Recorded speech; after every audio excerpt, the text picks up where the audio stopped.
Dans cette vidéo, on va regarder le fameux concept de acheter bas et revendre haut et de vendre les plus hauts pour pouvoir se débarrasser de sa position sur les plus bas. Cette configuration s'appelle un range. Et le trade qu'on va regarder aujourd'hui, c'est comment jouer ce trade-là. Donc comment on va regarder au niveau du carnet d'ordre, comment on va déterminer où les zones de support et de résistance pour pouvoir prendre des positions. Donc à savoir, le marché va taper une fois un haut, n'arrivera pas à aller plus haut, va se mettre à descendre, par la suite il n'arrivera pas à aller plus bas, il va se mettre à remonter, va s'arrêter au même prix que la première fois, va se mettre à descendre, remonter, descendre et remonter. Donc ça va créer ce qu'on appelle des supports, donc les points les plus bas, ça va être le support, et le point les plus hauts, ça va être ce qu'on appelle les résistances. Et donc le range, c'est quand le marché va faire du coup résistance, support, résistance, support, résistance, support. Donc dans le carnet d'ordre, comment on le voit? Alors, on va d'abord premièrement se servir du volume profile. Donc quand on voit ici le volume profile, on va voir qu'ici à 22,105, eh bien disons que ce 22,105 ici va représenter le prix du support. Et en haut ici, 22,155 va être notre prix de résistance.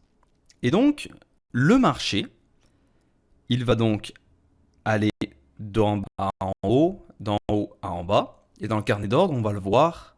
Vous voyez, ça va créer cette zone de volume profile où le marché n'arrive pas à aller plus bas et il n'arrive pas non plus à aller plus haut. Donc, au carnet d'ordre, ce qu'on va faire, c'est qu'une fois qu'on a déterminé les prix qui vont représenter les supports et les prix qui vont représenter les résistances, notre rôle, ça va être de initier des positions longues, donc à l'achat dans ces zones-là, et de les revendre plus haut. Et une fois que le marché se retrouve sur les plus hauts, s'il n'arrive pas à casser, on va initier des positions short, donc à la vente, pour pouvoir avoir comme objectif revenir ici dans les plus bas. Donc ce genre de trade, en général, ça va se passer dans des marchés qui sont plutôt calmes, dans des marchés où il ne va pas y avoir une très grande liquidité, il ne va pas y avoir énormément de volume. Pourtant, par expérience, je peux vous garantir que ce sont des journées qui peuvent être extrêmement lucratifs. Pourquoi? Parce que au carnet d'ordre, c'est très facile, grâce au bid, au ask et ici donc au tape, le inside print, de savoir si le marché va casser ou non son support ou sa résistance. Alors, c'est des trades qui sont quand même assez faciles et où votre risque est très limité. Par exemple, si vous achetez ici au niveau du support, dans le carnet d'ordre, vous allez tout de suite savoir si ça va casser ou pas. Donc dans le pire des cas, vous sortez sur votre prix d'entrée, vous faites un scratch, ou sinon vous allez perdre un tick, ou voire deux si jamais vous avez pas beaucoup de chance cette journée-là. Et donc, ça monte jusqu'à ses plus hauts, donc jusqu'à sa résistance, et ça descend de sa résistance jusqu'à son support de façon quand même assez lente. Donc ce sont des trades qui prennent énormément de temps. Donc je sais que le scalping, on va garder des trades de quelques secondes à quelques minutes, mais dans ce genre de contexte, dans ce genre de journée, où est-ce que le marché va toujours évoluer dans un range comme ça, eh bien les trades, on va les garder beaucoup plus longtemps. Donc dans cette vidéo, donc bien sûr évidemment je vais accélérer la vidéo parce que ces deux trades-là ont pris exactement 56 minutes. Pourtant ils m'ont rapporté plusieurs ticks, ça a été au final une bonne journée, mais c'est un trade qui va être très lent. Mais vous allez voir, c'est très facile. J'ai initié ici une position à 22,125 pour pouvoir aller revendre ici pour me débarrasser de ma position sur les plus bas. Donc quand on arrive ici dans les plus bas, bien qu'on soit dans un range, on va quand même laisser un peu le temps au marché pour voir si à ce moment-là, ça ne se transformera pas en breakout et qu'on va aller chercher quelques ticks supplémentaires.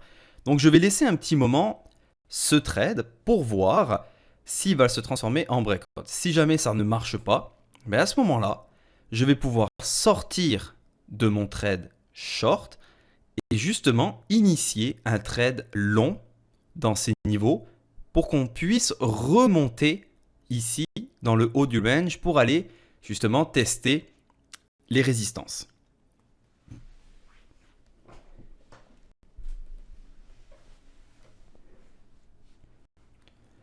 Donc pour savoir si le marché va repartir, donc va remonter dans ce cas-là, on va regarder pour de l'absorption et du backticking. Et également, quand on va voir que le marché ici, quand on va voir que les vendeurs n'arrivent plus à attaquer de façon agressive les bids ici, et que justement les acheteurs et les bids absorbent tous les contrats vendeurs et se mettent à attaquer les asks ici pour pouvoir remonter, eh bien à ce moment-là, c'est notre signe que le marché n'ira pas plus bas et on va pouvoir se débarrasser de notre position short et initier une position longue.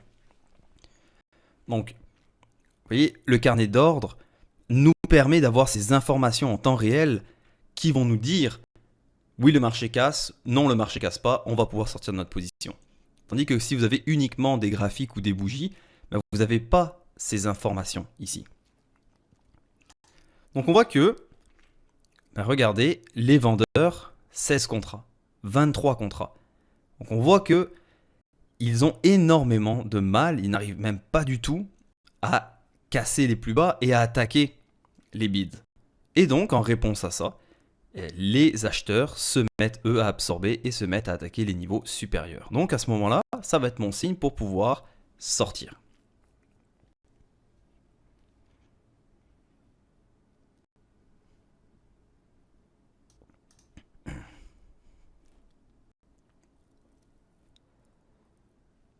Donc là, quand j'ai vu que ça montait d'un tick, qui commence à avoir de l'absorption ici sur ce niveau-là, c'est mon signe pour pouvoir sortir. Donc j'aurais déjà fait au moins mon 2 ticks.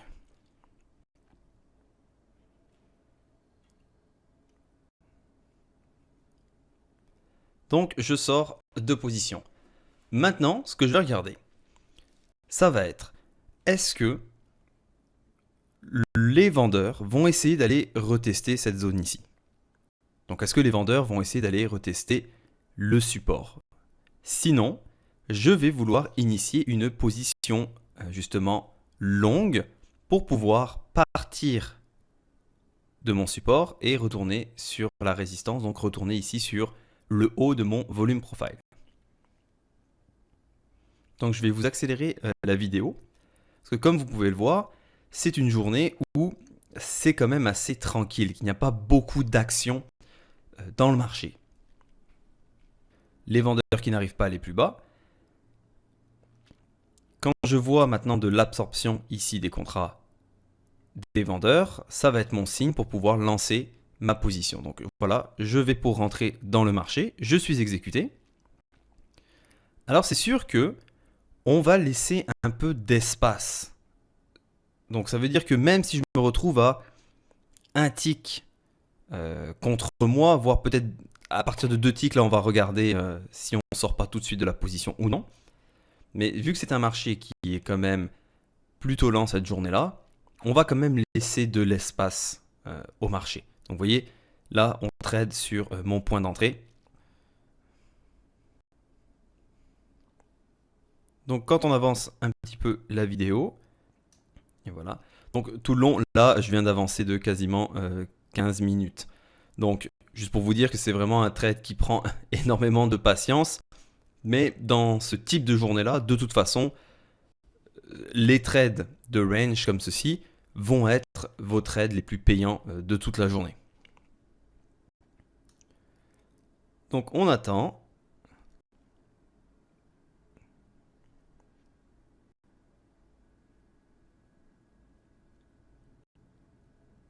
Je continue à avancer la vidéo.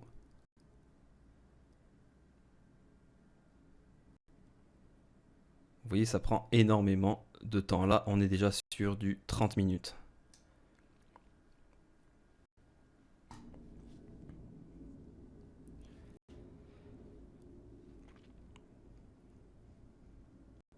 Et donc là, on continue à voir que ça monte très très très doucement.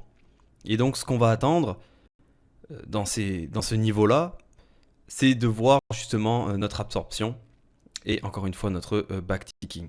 Donc ce qu'il faut faire attention par exemple, c'est que oui, le marché va se mettre à remonter. Par contre, il ne faut pas tomber dans le mode espoir en se disant il va revenir exactement au tick près sur les plus hauts. Parce que là, ce que je vous ai fait, c'est une image qui représente le mouvement. Donc dans le carnet d'ordre, ce qu'on va voir maintenant, c'est que, vous voyez, il commence à avoir ce fameux backticking. On voit ici que sur le ZF, ça n'ira pas plus haut, justement. Donc ça va commencer à être mes informations qui vont me dire, bon là, il va falloir que tu sortes bientôt de ton trade. Donc, vous voyez, ça a quand même pris au marché pour qu'il monte de mon point d'entrée jusqu'à ce niveau-là, ça a pris environ 35 minutes. Donc, dans ce genre de marché, dans le genre de playing the range comme ça, n'oubliez pas que ce sont des trades longs.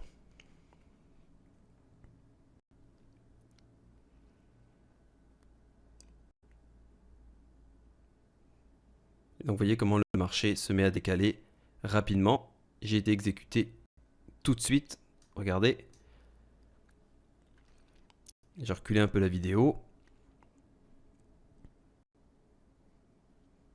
Quand je vois qu'il ne se passe absolument plus rien, je vais pour sortir, hop, tout de suite exécuté. En conclusion, le trade playing the range, c'est un trade qui va se passer beaucoup plus lentement que tous les autres types de trades. Pourtant, ce sont des trades qui vont nous permettre d'empocher facilement, avec beaucoup de patience, facilement plusieurs ticks. Donc la stratégie, ça va être d'acheter sur les supports, donc sur les plus bas du volume profile, d'attendre que le marché remonte sur les plus hauts du volume profile, donc sur les résistances, de voir si le marché va faire un breakout, s'il va casser les plus hauts ou non. S'il ne casse pas les plus hauts, on va liquider notre position. À ce moment-là, on va initier une position short pour pouvoir ramener le marché, si vous voulez, pour que le marché revienne sur ses supports. Donc que le marché redescende. Une fois que le marché est redescendu donc sur le bas du volume profile, on va attendre exactement la même chose, c'est-à-dire de voir s'il y a un breakout ou non. S'il n'y en a pas, on va fermer notre position et cette fois initier une position longue pour pouvoir revenir dans le plus haut du volume profile. Donc vraiment, on attend d'aller sur la résistance, on regarde s'il y a un breakout ou non, on initie une autre position. Une fois qu'on est rejoint sur le support, on va attendre de voir s'il y a un breakout ou non, ou sinon, on va fermer notre position et rouvrir une position longue. Donc, l'avantage de ce genre de configuration, c'est que oui, effectivement, ça prend du temps, mais par exemple, dans ce genre de situation, il n'est absolument pas rare d'être en mesure de faire 5-6 fois l'aller-retour entre le support et la résistance dans votre session avant qu'il y ait un breakout ou alors avant que le marché finisse par s'étouffer dans le milieu, qu'il ne se passe absolument plus rien pendant la journée. Donc c'est un trade qui est très facile, surtout pour les débutants, et c'est un trade qui, oui, ça prend du temps, mais vous pouvez le faire plusieurs fois dans votre journée. Et donc, si une fois que vous avez fait 4-5 fois l'aller-retour, eh bien, même si jamais vous voulez par exemple initier une position longue ici sur le support et que ça casse, du moment que vous sortez très rapidement de votre trade, dans le pire des cas, vous allez perdre 1-2 ticks, mais cependant, pendant les 5-6 fois d'avant, vous avez empoché à chaque fois 5, 6, 7 ticks. Donc c'est absolument pas grave de finir avec une perte de 1 tick ou de 2 ticks. Donc, dans les journées plus calmes, on va d'abord laisser le temps au marché d'installer son range pour pouvoir avoir, grâce au volume profile, les niveaux de support, les niveaux de résistance. Et après, on va du coup appliquer cette technique de range, donc c'est-à-dire acheter les plus bas, revendre sur les plus hauts, vendre les plus hauts et liquider ses positions sur les plus bas.